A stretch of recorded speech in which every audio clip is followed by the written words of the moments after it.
Rabban Yochanan ben Zakkai kibel mihila Shammai. Hu Okay. haya omer, he used to say, Im lamata Torah harbe al tachzik tova latzmecha, ki lechach notzarta. If, okay, what did Rabban Yochanan used to say? He used to say, if you have learned much Torah, um, do not claim credit for yourself, because for such a purpose you were created. Okay. So let's get a little bit of historical background here. I'm literally going to read to you a text here, which is a little bit of background. We like historical background. So here's a little bit. Okay. Quite literally is Rabban Yochanan ben Zakkai, who safeguarded and assured the future of Torah. The Talmud tells the well-known story of his decision. While Jerusalem lay under siege to go to Vespasian, the commander of the enemy Roman army, for he knew that Jerusalem must fall, and he determined to save what he could. Pretending to be dead, he had his students carry him in a bier past the guarded city wall. Once before Vespasian, he greeted him, "Peace to you, O king." And soon a courier arrived from Rome to announce that the emperor was dead, and the Roman Senate had chosen Vespasian their new ruler. He was to return at once. Rabban Yochanan had prophesied with amazing accuracy. Greatly moved, Vespasian agreed to grant Rabban Yochanan any favor he wished. And the sage replies, "Give me the city of Yavne and its scholars." That Torah will continue after Jerusalem and the temple will be in ruins. Meaning, basically, he saved the Torah by asking not to salvage all of everything that was we had before, but he wanted to be given a space where they could learn Yavne and its scholars. And through doing a certain compromise, and he was able to save the Torah. And he had many, many, many, many students. And this Mishnah is going to be talking about five of them. But it says he realized that with the loss of Jerusalem, Judaism must depend solely on Torah and its scholars. The Torah became, in effect, Israel's portable temple. Having risked his life for Torah, having dedicated his life to master it, he is well qualified to speak as he does here. So he's speaking about the Torah, he's speaking about our relationship to Torah. He's the one who saved the Torah in a way by saying to the emperor, give me this plate Yavne and scholars. Let us have our space to develop Torah, even though we don't have Jerusalem anymore. And he got that request, and Torah was able to kind of continue to proliferate due to his actions. So he's speaking about Torah here. And what's he going to say? These are his words. Let's go back now. It says, oops, sorry, my screen's a little bit. Yeah. If you have learned much Torah, do not claim credit for yourself because for such a purpose you were created. So what does that mean? What's he teaching actually? We have two pieces here. We have three things really. We have if you've learned much Torah. Number two, do not claim credit for yourself. Al tachzik tova latzmecha. And the third one is why? Why is that the case? Because for such a purpose you were created. Okay. So those are the three parts. How can we connect between them? What is he basically saying? Anybody want to take a stab at it? On Zoom also? Yeah, go for it. Just saying. Can you hear Janet, by the way? She hasn't really started. Oh, okay. He's just saying that we were created um to learn Torah. So you're not any better than anyone else. Yeah, I mean that's our one of our main purposes is to study Torah, to do mitzvot. He's here specifically talking Torah. So don't claim credit for yourself because that's what you're created to do. Like let's say somebody was hired to um turn a company around, whatever. I don't know, a CEO. It was a faltering company and he was hired and he did his job. He succeeded and he turned the company around. Now they're making good profits. So that was what he was hired to do, but why can't he take credit for that? Like what's wrong with taking credit for that? Well, he should stay humble then. He should Yeah. stay humble. No, he deserves no credit No, whatsoever. his status, his effort gets credit, but Hashem, if the company turned around, Hashem and his angel, his facilitator, this guy they hired and his efforts turned it around. He gets some credit. So, but it says here, don't take any credit. Al tachzik tov al atzmecha. Stay humble. I mean, sometimes It's- people do things. And they So it's think not they- saying 100% don't take credit. It's like, be careful not to take too much credit for yourself. There is a few other thoughts on this Mishnah. Some say that, one second. So some say like it's just talking about somebody who learned a lot. Im lamadta Torah harbeh. Not everyone merits to learn a lot.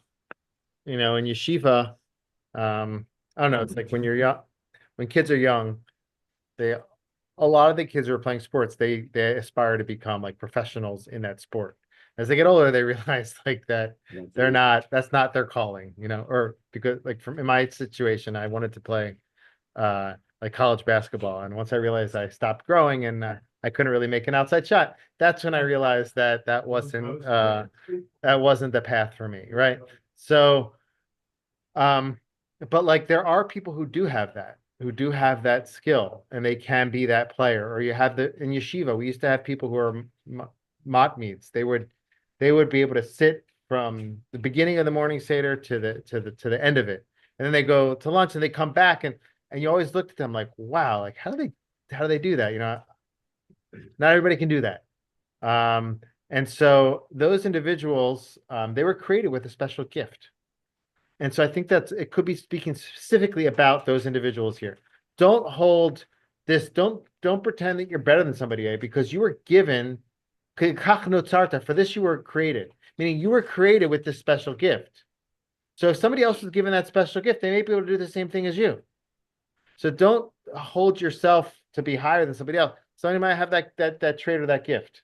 So that could be a way to understand. Speak specifically about Torah learners who are successful, and that they shouldn't hold themselves above others because they were given that gift. Another good way to read this is how I offered in the book. It's Mesilat Yesharim says this. We can read it in the book together, actually. For those at home, we've been using my book as a source sheet. I didn't bring it here actually, as our central source. I didn't bring it here, so I'll just read it to you. I didn't bring it on my source that I'm showing you at home. The Mesilat Yesharim says something beautiful. It's kind of connected to what we just said, but basically says like this: the words al tachzik tov al atzmecha, we translate it as don't take credit for yourself. Al tachzik tova, machzik tova is like you're holding on to the good for yourself. You're holding on to the credit for yourself. But you could explain those words as al tachzik tova, don't hold the good for yourself. Don't just be selfish with the good. If you've learned a lot, if you've amassed a lot of wealth, if you have a large property, if you have, I don't know, if you own, I don't know, whatever you own, whatever blessing you have, don't hold on to it to yourself. Share it with others. Why? Because for this you were created. For this you were given that gift. So that's a way to connect all the parts of the Mishnah, but not in terms of you taking credit.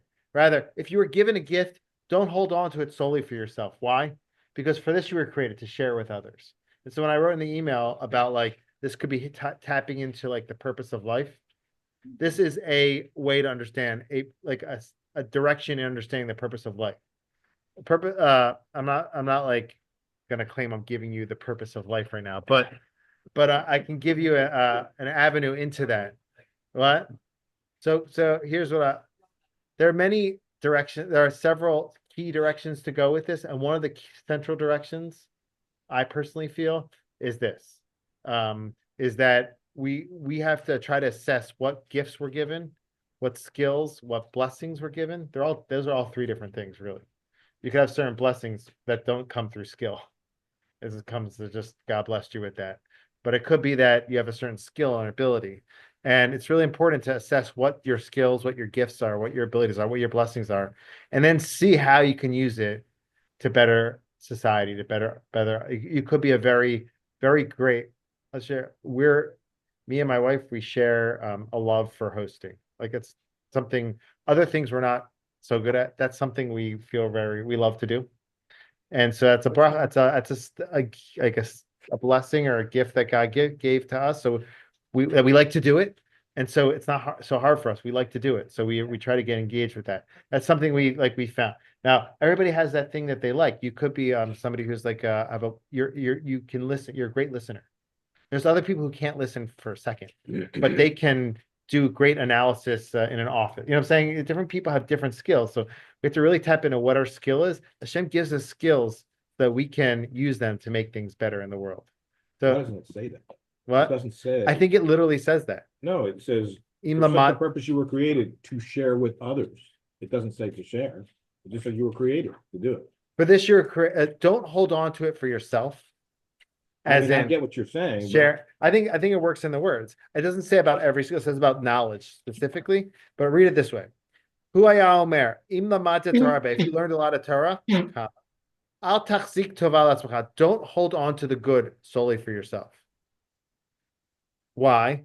Because you're made to Because you're to give it away. for this you were created to not hold on to it for yourself, meaning to share it with others. I agree. It doesn't say share it with others, literally, but I think not holding on to yourself means don't hold on to that blessing for yourself. There's people who have I don't know, people have tremendous wealth, you know, and they may have earned it, they may have worked for it, they may have inherited it, and they're allowed to benefit from it.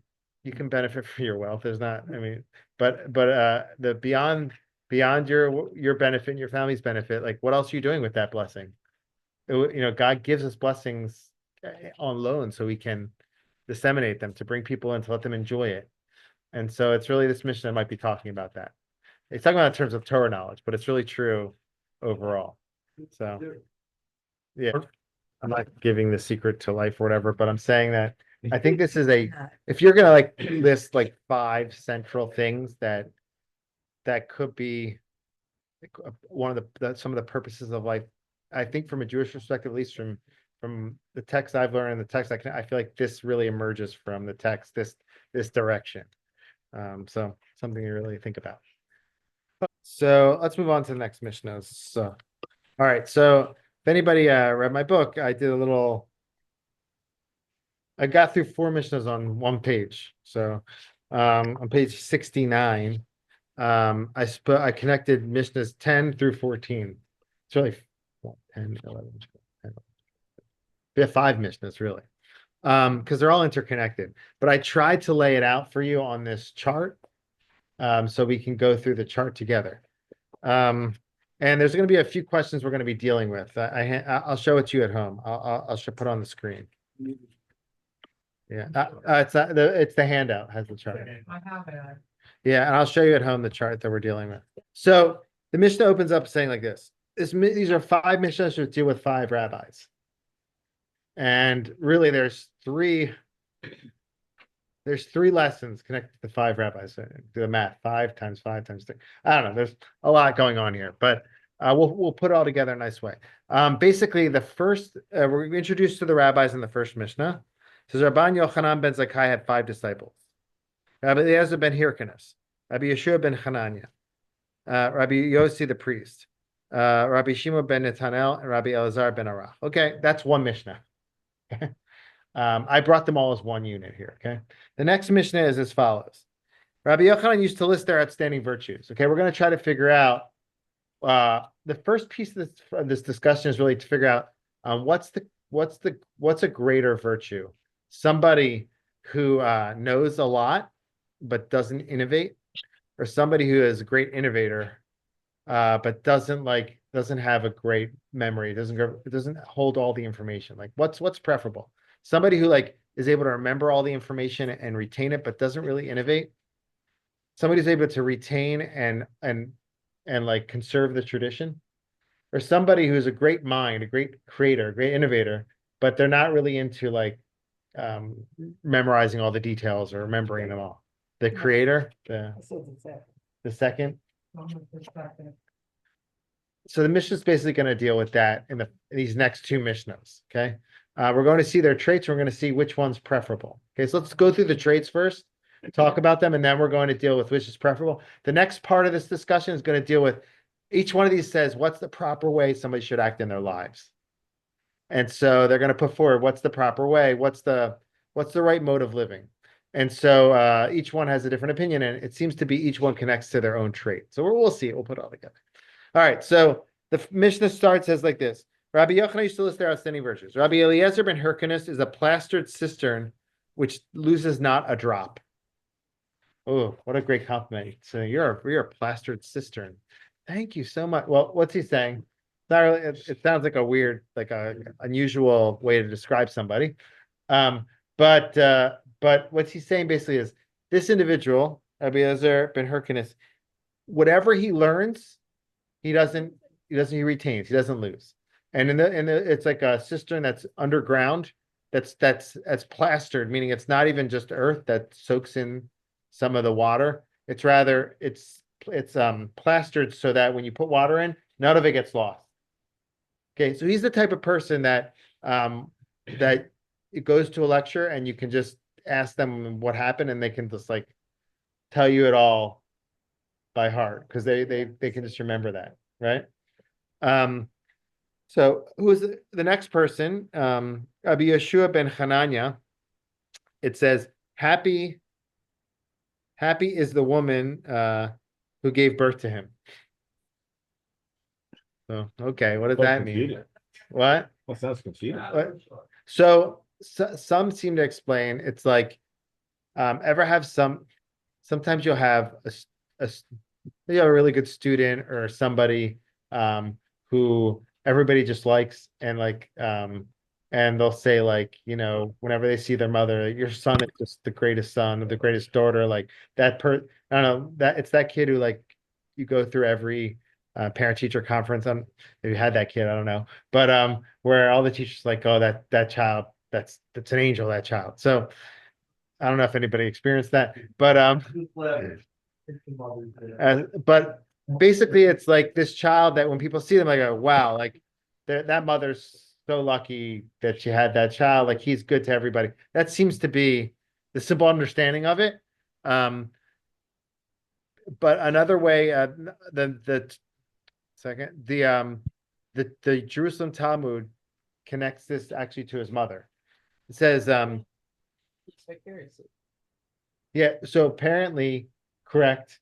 And also apparently she was in the Jerusalem Talmud, she was the cause of this. So Jerusalem Talmud says when his mother was pregnant with him, she would go every day to all the study halls of the city and ask the Torah scholars to pray that her child will grow up to be a scholar.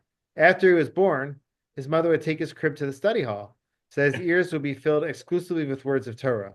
Because his mother was largely responsible for his great Torah scholarship, they mentioned her, happy is the mother. Okay, so those are two ways to go with it. The next rabbi is he fears sin. Yirei chet. We saw this in an earlier Mishnah. We talked about somebody who's not knowledgeable, they can't fear sin. Remember that? So what is to fear sin?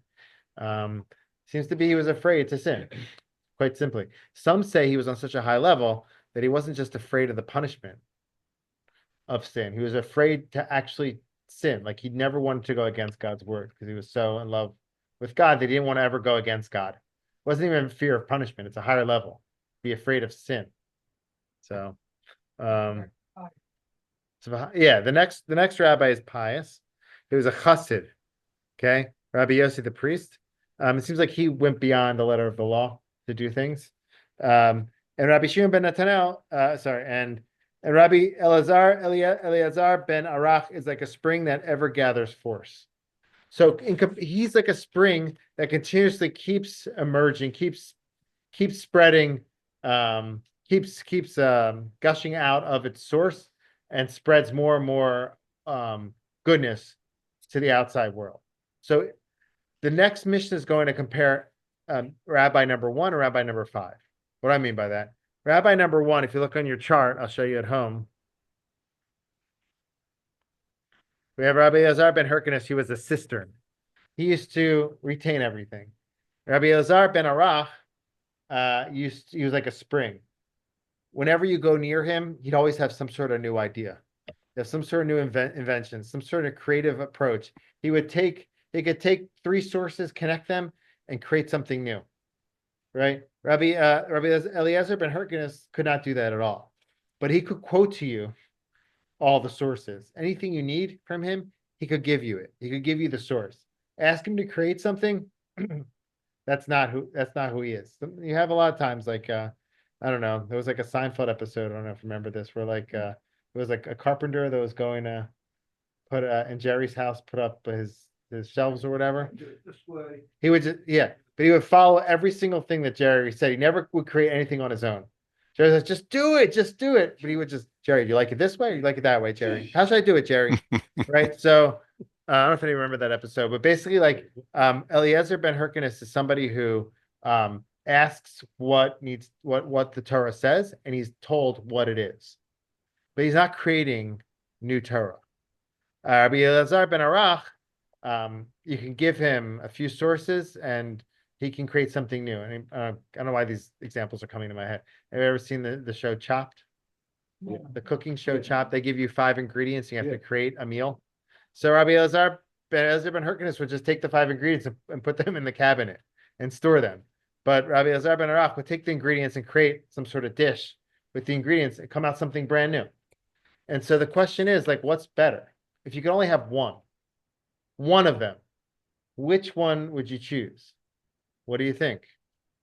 And we're going to see it's going to be debate here. I'll just bring you the language from the Gemara. The Talmud recounts that 2 Tanaim, Rabbi Chanina and Rabbi Chiya, who are going to parallel these rabbis here, became involved in a heated argument. Rabbi Chanina said, would you quarrel with me if heaven forbid Torah were lost to the memory of the people of Israel? I could recover it out of my own keen powers of reasoning and analysis. That's Rabbi Elazar ben Arach.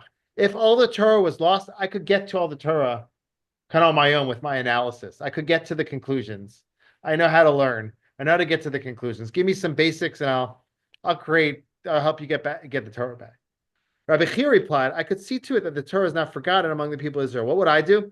I would go and plant flaxseed and from the grown flax make linen thread. With this, I would plant nets and use them to trap deer.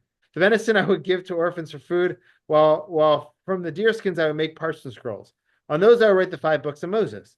And then go to a city which had no teachers for the children. And I would teach the 5 children to read the 5 books.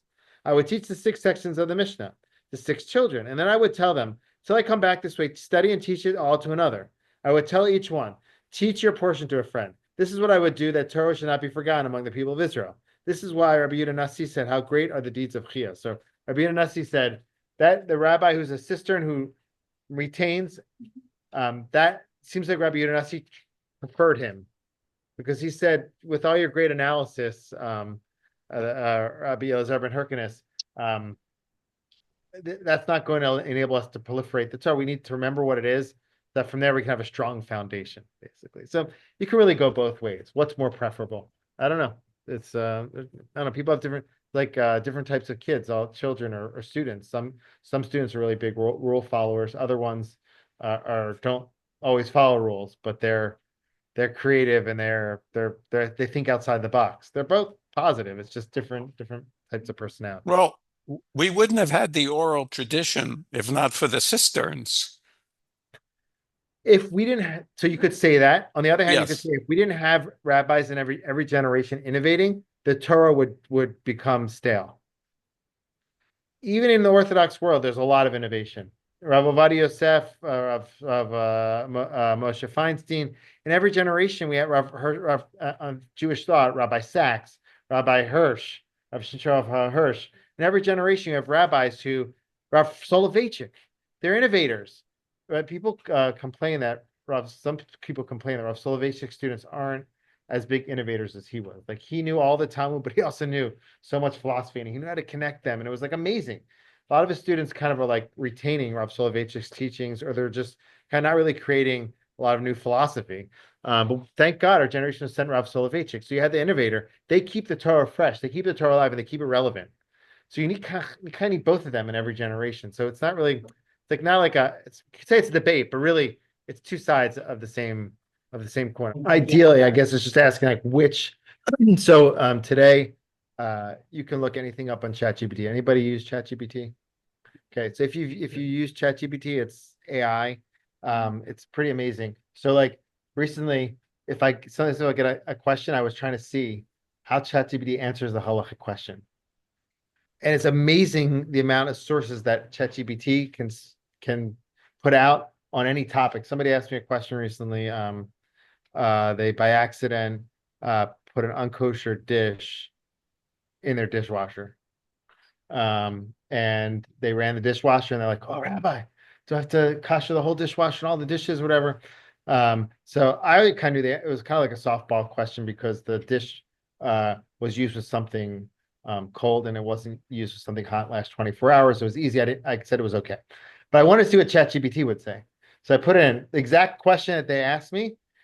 What does ChatGPT say? And it gave me a full answer. And so I said, "What are your sources?" And it goes, well, and it brought me a lot of primary. It didn't even bring me second. It took primary sources and analyzed them and told me what their answer was. So here you have a retention of information. It's amazing in ChatGPT. I don't trust its ability. I trust its whoever the rabbi. I trust its Elazar ben Hyrcanus, its ability to have all this information, but I don't trust its Rabbi Elazar ben Arach trait of being able to analyze it, to put it together and synthesize it. It wasn't necessarily right, and it was doing it on its own. It's just like it's interesting. So you need the ability to properly analyze and critically work through texts. I want to hold on. I want to kind of move on a little bit though. I want to read you one more text from Rav Berelwein. He says Rav Berelwein's arguing for the cistern and not the spring. So here he says, "We tend to be blinded by brilliance and great minds, and are willing to overlook the faults of the genius, while demanding that the more plodding always toe the line. But as with the fable of the tortoise and the hare, the genius does not always prevail. In my own experience as a teacher, I've often been amazed by how my students eventually turned out.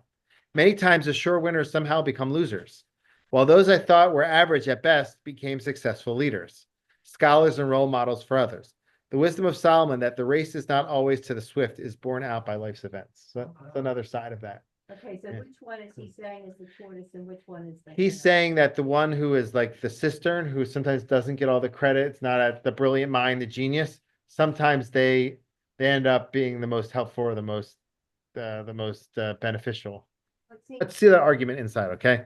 Rabbi Yochanan, okay. We're on the bottom of page 69. Rabbi Yochanan used to say, if all the sages were on this one scale of the balance, Rabbi Elazar ben Hyrcanus, right, he's the one who's the cistern, were on the other scale, he would outweigh them all. Okay.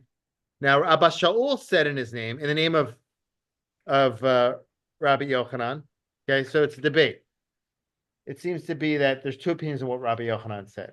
Well, the first opinion says Rabbi Yochanan said that if everybody was on one side, Rabbi Elazar ben Hyrcanus, who's the cistern, was on the other side, he would outweigh them all. Okay. But Abba Shaul said in his name, if all the sages of Israel were on scale on the balance, and Rabbi Elazar ben Hyrcanus also with them, Rabbi Eleazar ben Arach on the other scale, the spring was on the other scale, he would outweigh them all. And it leaves it as an open debate. Leaves it as an open debate because really you need both. They were kind of, each one was saying which is more preferable. I don't know. Everyone's going to have their opinion on what's most preferable, maybe based on who they are, what's most needed at different time periods. Different time periods in Jewish history, different models were more needed than others. So at times there is a need for innovation. At times there's a need to step back and retain what we have. There's different needs at different times. Yeah. It's an open debate. It's really important though. Like people think, as an Orthodox rabbi, people think Orthodoxy is totally like a cistern. You know, it's totally not. I mean, there's so much innovation. There's so much. I mean, just turn on the radio in Israel. There's so much Jewish music that's being put on secular radio in Israel. When I was there living in Israel 15 years ago, it's a huge movement. It's totally changed. 20 years ago, I was listening to the radio in Israel. You barely hear Orthodox music on the radio. There's so much creativity going on in the Orthodox world with music. Just one example, but there's a lot more. I mean, in every generation, we need to keep innovating. If we don't, we won't stay around. So, yeah. So if everyone was spring, then wouldn't we all be reformed within 100 years? I think that's the danger of just being a spring. That's why you need the cistern. That's what it's saying. Yeah, yeah. So I have an entry. Do you hear what was said here? That today you do need the Spring because you have ChatGPT that has all the information. I have an article in this book, The Need for Rabbis in the Age of Google. I think today, 3 years later, I would put in the age of The ChatGPT. need for doctors, the need for rabbis, Um, the need for anything. Yeah. Right, but ChatGPT would only look. Only has what somebody has fed Right, into it. so. um, So you down need the the road. system. well, this to feed ChatGPT can, if you have the paid version, it just goes all the way through the internet in real time. But again, Right. what's in But the. I want to share, internet I want to share one thought on that, but I has- do want to move on. I want to share one more thought on that. There is value, I'm going to say it later in the book. There is value to the cisterns, even in a day where there's unlimited knowledge on the internet that you can get access to in a matter of seconds. A rabbi who's walking around with Torah knowledge is a rabbi who's connected to Torah. A rabbi who's connected to Torah has Torah in his head or her head and always being thought, always being like regurgitated. That individual is a holy individual. They're connected to the Torah. And therefore, there is still great value in trying to memorize Torah today. Because the more you connect to Torah, the more you're connected to the source, which is the Shem. And so it's not enough just to have the Torah accessible in your fingertips on an app on your phone. You need to really be ideally memorizing the Torah so you can live the Torah and feel like it's part of you. So that's a whole different level. Also, you need to know what to say on Shabbat, where you can't use your phone. But that's the reason. So let's do the next Mishnah, okay? Next Mishnah is Spiritual burning. we're not there yet. We're still in now we're on the next part of the chart. Okay. We're not going to get to the spiritual burnout today. Thank God. We don't need to burn out. So next part is page 70. Now, each one of these rabbis who has each one a unique trait is each going to offer what the right path is to take in life. Now, it's not talking about Torah mitzvah. We're assuming they're doing Torah mitzvah. It's more speaking like interpersonally, what is the path you should take? Okay, so I'm going to read it. I'm going to show you the chart at home. If you have the book, you can read it from inside. So I'm reading it here. Rabbi Yochanan said, go forth and observe which is the right way to which a person should cleave. Very interesting. It says the language is where is it? Second.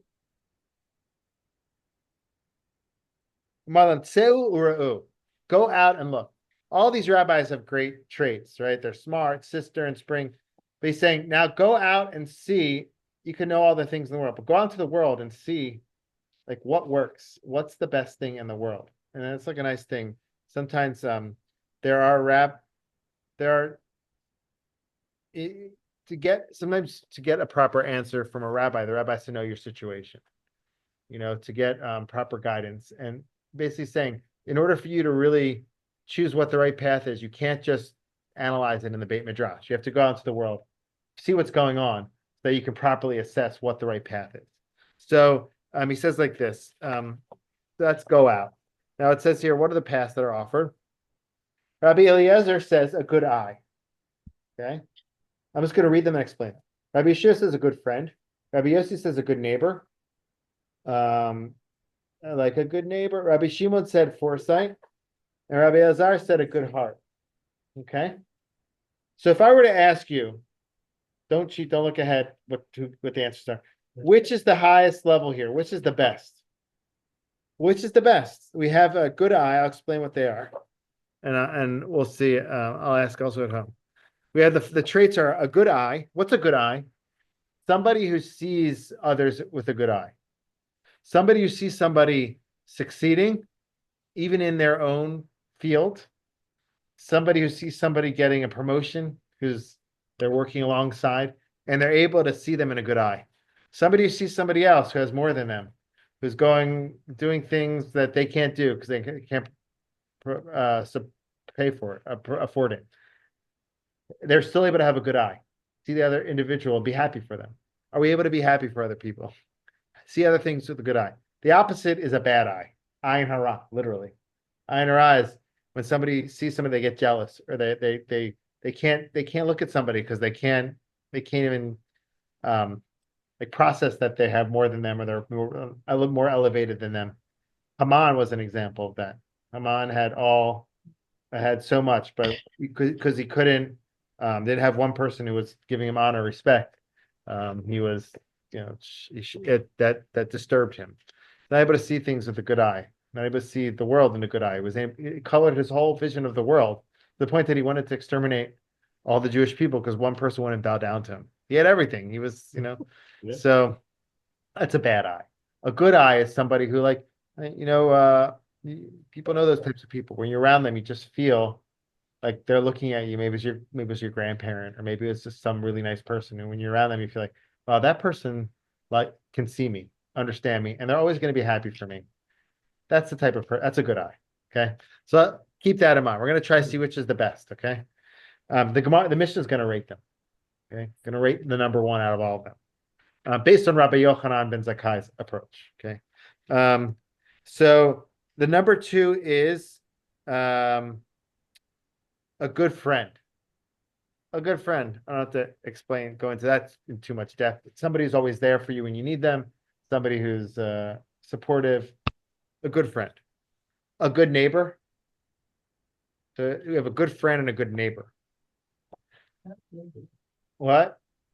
How are they different? I don't know. How are they different? One's more cordial, one is deeper. Which the friend's deeper, right? Yeah. So it's interesting. So why is Rabbi why is Rabbi Yossi saying a good neighbor is better than a good friend? I don't know. I have to think about that.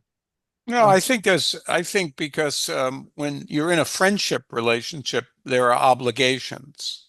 But when you have a neighbor, there are really no obligations. And if someone voluntarily acts well, I mean, that's a blessing. That's good because they don't have to do that. But in a friendship surrounded by relationships, good- there's some expectations of, If you're a friend, you have a choice who you're friends with, and you could right. befriend them or whatever. But with your neighbors, you don't always have a choice, and you're hoping that, I mean, you can move too, but there was, Relationship and a good neighbor is a community relationship. okay. So Sandy said, a friend is a one-on-one, whereas a neighbor is like your community, a community connection. That's nice, yeah.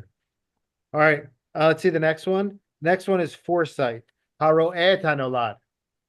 Somebody has foresight. They're in better shape than all the other ones. It's interesting. It's not necessarily, I guess it'd be foresight, probably interpersonal connections in some way. Like the transverse of this in the continuation of the mission, where it says the bad side of this is if somebody takes a loan and doesn't repay. That's not having foresight. So basically, I think it's foresight and interpersonal connections, like being able to know what you can and can't do with somebody else, being able to know their limits, their boundaries, how much you can ask from them. I guess something like that. How this is going to, thinking long term, how you can benefit somebody. Probably having a long-term vision in the connection. The last one is a good heart. A good heart. The good heart could be explained in different ways. It could be a good intuition, like you kind of can sense things in a good way. It could be that you're just That's a good. kind-hearted person. Yeah. A good heart, I guess, is different than a good eye.